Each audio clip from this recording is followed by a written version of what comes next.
Hello, my name is Yesenia Vasquez. Welcome to Anthropology 101.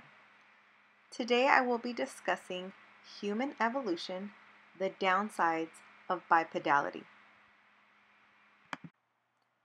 Bipedality was an important adaptation of early hominids that provided many benefits. However, it also provided many disadvantages. An animal walking upright on two legs was an extremely uncomfortable and rare way to move about. The animal walking on the two legs would have to solve several problems not encountered by our four-legged friends.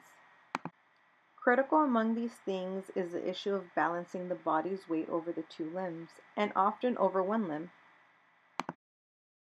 Becoming a biped changes the way an animal balances. The quadruped's center of gravity goes right through its back to the ground, balancing its weight over four legs. If the quadruped stands on two legs, it either must bend its knees or fall forward. To maintain balance, the bipedal pelvis has a foreshortened ilium and a broader and bowl-shaped. The quadrupedal pelvis has a long ilium positioned on the back, not the side of the animal. Here is a list of some disadvantages. So one of the disadvantages is that they were more visible to predators. So the fact that they are upright on 2 feet did make them an easier target for predators to spot from a distance. And though, yes, being bipedal helped them to see further, they can easily be seen by the predators, which increase the risk of attack because being bipedal meant that they ran slow and they weren't able to climb well. Bipedalism does not result in particularly fast running. Quadrupedal chimpanzees and baboons, for example, are 30 to 34% faster than we bipeds. Another disadvantage is that it exposes underbelly or gut. It interferes with the ability to change direction as instantly while running.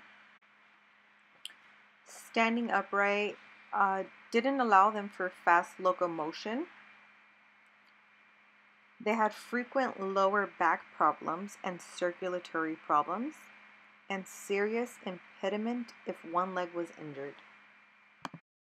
All of these disadvantages placed our early hominin ancestors at risk. In this next slide, you can see a side-by-side comparison of what some of the advantages were to some of the disadvantages. To continue on the topic of disadvantages, some of those were low speed, and that is a huge disadvantage, especially when you are trying to get away from a predator.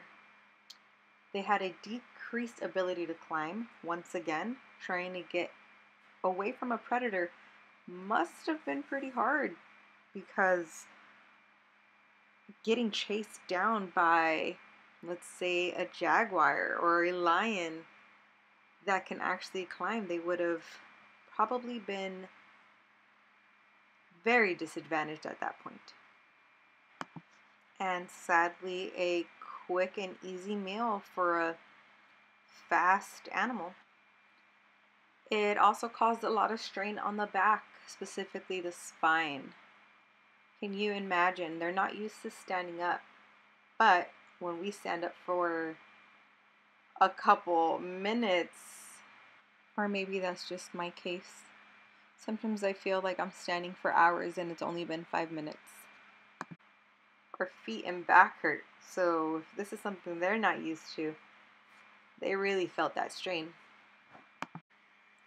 Being bipedal comes with a highly dangerous birthing process.